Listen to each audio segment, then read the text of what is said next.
মেঘনাদ বধকে শুধু সাহিত্যিক বিতর্ক হিসেবে দেখলে সম্পূর্ণ বোঝা যায় না।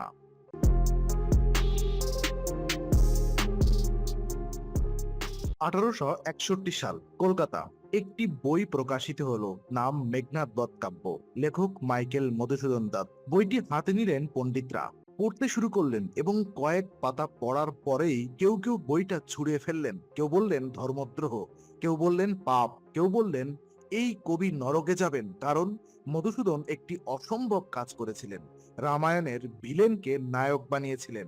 রাবণের পুত্র মেঘনাদকে, ইন্দ্রজিৎকে চিত্রিত করেছিলেন একজন দেশপ্রেমিক, একজন সাহসী যোদ্ধা, একজন ট্রাজিক হিরো হিসাবে। কিন্তু রামকে চিত্রিত করেছিলেন প্রশ্নবিদ্ধ ভাবে। এটা কি সাহিত্যিক প্রতিভা, নাকি পবিত্র শাস্ত্রের বিরুদ্ধে সুচিন্তিত আঘাত? আজকের বিং ইনসাইডে আমরা ঢুকবো সেই বিতর্কের গভীরে, যেখানে একটি কবিতা সমাজকে দুই ভাগ করে দিয়েছিল।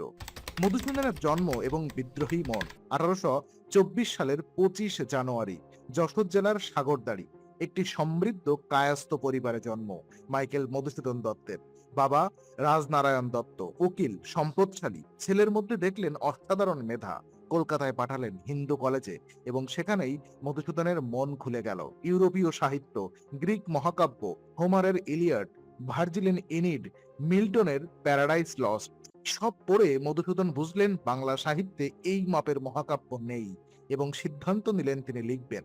কিন্তু মধুসূদনের জীবনে আরেকটি ঘটনা ছিল, যেটা তাকে সমাজ থেকে বিচ্ছিন্ন করেছিল এবং হয়তো সেই বিচ্ছিন্নতাই তাকে দিয়েছিল এই সাহসী লেখার শক্তি।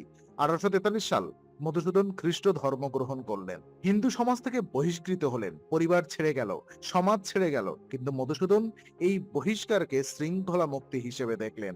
আমি এখন কারোর কাছে দায়বদ্ধ নই, আমি লিখব যা সত্য মনে হয়। রামায়ণের ঐতিহ্য, যে ভিত্তি ভাঙা হয়েছিল। মেঘনাদ বধ বুঝতে হলে প্রথমে বুঝতে হবে রামায়ণের রাজনীতি। বাল্মীকি রামায়ণে মহাবিশ্ব স্পষ্টভাবে দুটো ভাগে বিভক্ত, দেবতা এবং রাক্ষস, ভালো এবং মন্দ, ধর্ম এবং অধর্ম। রাম ধর্মের প্রতীক, মর্যাদা পুরুষোত্তম, আদর্শ পুত্র, আদর্শ স্বামী, আদর্শ রাজা। আর ওদিকে রাবণ অধর্মের প্রতীক, অহংকারী, লম্পট, অত্যাচারী। এবং রাবণের পুত্র ইন্দ্রজিৎ মেঘনাদ, রামায়ণে তিনি শক্তিশালী কিন্তু অন্ধকারের সেনানী, যাকে হত্যা করলে পুণ্য হয়। কিন্তু এই বিভাজন কি আসলে এত সহজ? মধুসূদন প্রশ্ন করলেন এবং তার উত্তর রক্ষণশীল সমাজকে ক্ষুব্ধ করেছিল। মেঘনাদ বধ বিপ্লবী মহাকাব্যের জন্ম। 1859 থেকে 1861 মধুসূদন লিখলেন মেঘনাদ বধ কাব্য 9টি স্বর্গে, অমৃতাক্ষর ছন্দ্রে, যেটা নিজেই ছিল বিদ্রোহ। কারণ বাংলা মহাকাব্যে তখন পর্যন্ত ছিল পয়ার। অমিত্রাক্ষর অর্থাৎ গ্রিক মহাকাব্যের অনুকরণে, মিল্টনের ব্লাঙ্ক ভার্সের অনুপ্রেরণায় মধুসূদন বাংলাকে নতুন ছন্দ দিলেন। কিন্তু ছন্দের চেয়েও বড় বিপ্লব ছিল চরিত্র চিত্রণে। মেঘনাদকে মধুসূদন দেখালেন একজন দেশপ্রেমিক হিসাবে। লঙ্কা তার মাতৃভূমি, তিনি সেই মাতৃভূমির জন্য লড়ছেন। প্রমীলাকে ভালোবাসেন একজন আদর্শ স্বামী হিসাবে। পিতা রাবণকে সম্মান করেন এবং যখন মৃত্যু আসে লক্ষণের ছলনায়, মায়াবী যুদ্ধে, মন্দিরে পূজারত অবস্থায়, সেই মৃত্যু পাঠককে কাঁদিয়ে দেয়, কারণ একজন সৎ বীর অসৎ পথে নিহত হলেন। রামের চিত্রায়ন, সবচেয়ে বিতর্কিত অধ্যায়।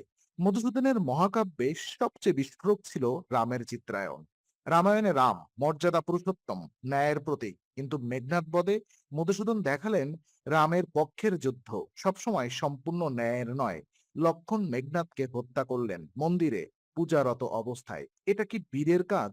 এটা কি ধর্মের কাজ? মধুসূদন সরাসরি এই প্রশ্ন করেননি, কিন্তু ঘটনা বর্ণনা করে পাঠককে ভাবতে বাধ্য করেছেন। এবং দেবী দুর্গা মেঘনাদ বধে কাঁদলেন মেঘনাদের মৃত্যুতে, রাক্ষস রাজকুমারের মৃত্যুতে দেবী কাঁদছেন। এই দৃশ্য রক্ষণশীল হিন্দু সমাজের জন্য অসহনীয় ছিল, কারণ তারা জিজ্ঞেস করলো, তুমি কি বলতে চাইছো রামের পক্ষ ভুল ছিল? সমাজের ক্ষোভ এবং ধর্মদ্রোহের অভিযোগ। মেঘনাদ বধ প্রকাশের পর কলকাতার পণ্ডিত সমাজ দুটো ভাগে ভাগ হয়ে গেল। একদল বললেন এটা মহাকাব্য, অপূর্ব, বাংলা সাহিত্যের নতুন অধ্যায়। আরেক দল বললেন এটা ধর্মদ্রোহ, রামায়ণের বিরুদ্ধে আঘাত, হিন্দু ধর্মের বিরুদ্ধে ষড়যন্ত্র। রক্ষণশীলরা বললেন এই মধুসূদন খ্রিস্টান, হিন্দু ধর্ম ত্যাগ করেছেন, তাই হিন্দুদের পবিত্র শাস্ত্রকে অসম্মান করছেন। রাবণ এবং মেঘনাদকে নায়ক বানানো, রামকে প্রশ্নবিদ্ধ করা, এটা হিন্দু ধর্মবিশ্বাসীদের অনুভূতিতে আঘাত।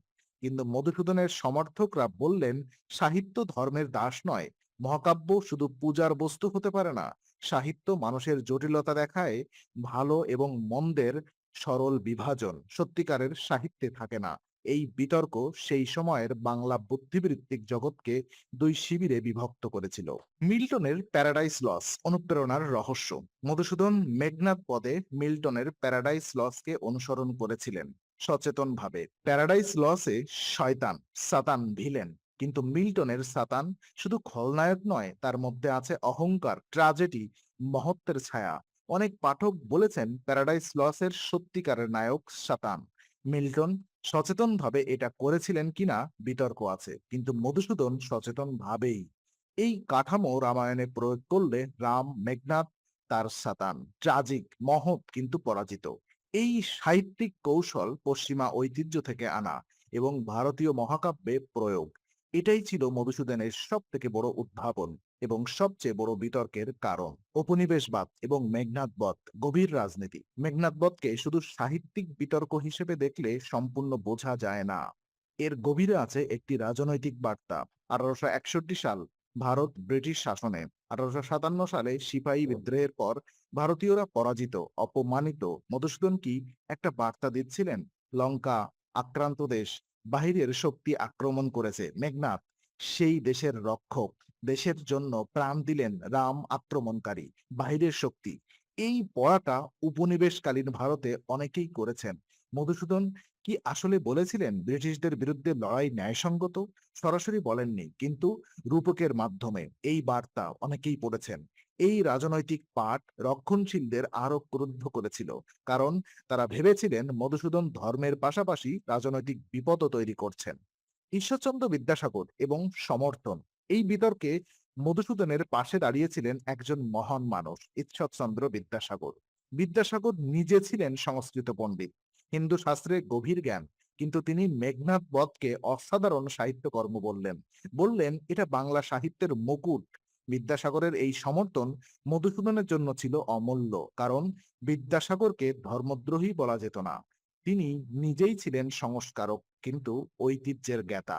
বিদ্যাসাগরের সমর্থন মেঘনাদ বধকে সম্পূর্ণ প্রত্যাখ্যানের হাত থেকে বাঁচিয়েছিল, কিন্তু বিতর্ক থামেনি। মধুসূদনের ব্যক্তিগত জীবন, তান্ত্রিকতার বেদনা। মধুসূদনকে বুঝতে তার ব্যক্তিগত জীবন জানা দরকার।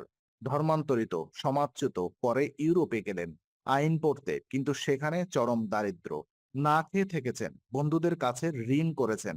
ফিরে এলেন ভারতে, কিন্তু সমাজ তাকে পুরোপুরি গ্রহণ করেনি, না হিন্দু সমাজ, না খ্রিস্টান সমাজ। এই নো ম্যানস ল্যান্ড এ থাকা মানুষটা লিখলেন, এবং তার লেখায় প্রান্তিক মেঘনাদ হয়তো ছিল তার নিজের প্রতিফলন, যিনি দুই জগতের মধ্যে আটকে কোনো পক্ষের সম্পূর্ণ নন, কিন্তু নিজের সত্যে অবিচল, এবং সেই অবিচলতার জন্য মৃত্যু। আধুনিক সাহিত্যে প্রভাব, যে বিদ্রোহ থামেনি। মেঘনাদ বধের প্রভাব বাংলা সাহিত্যে অপরিসীম।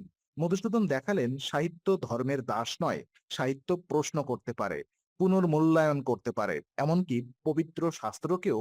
এই মুক্তি পরবর্তী প্রজন্মের লেখকদের অনুপ্রাণিত করেছিল। রবীন্দ্রনাথ মধুসূদনকে শ্রদ্ধা করতেন, বলেছিলেন মধুসূদন বাংলা সাহিত্যে আধুনিকতার দরজা খুলেছিলেন, এবং সেই দরজা আর বন্ধ হয়নি।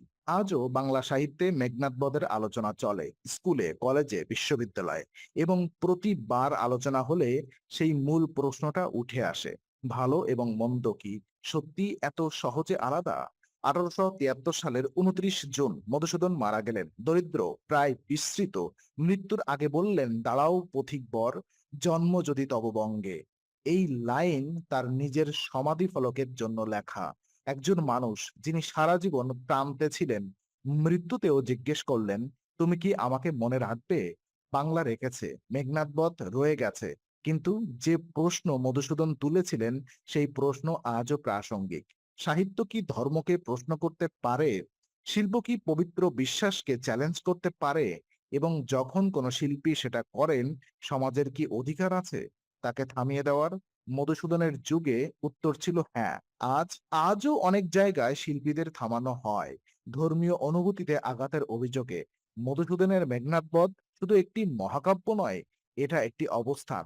সাহিত্য স্বাধীন, চিন্তা স্বাধীন, এবং সেই স্বাধীনতার মূল্য প্রতিটি প্রজন্মকে নতুন করে দিতে হয়। বিং ইনসাইড সত্যের সন্ধানে।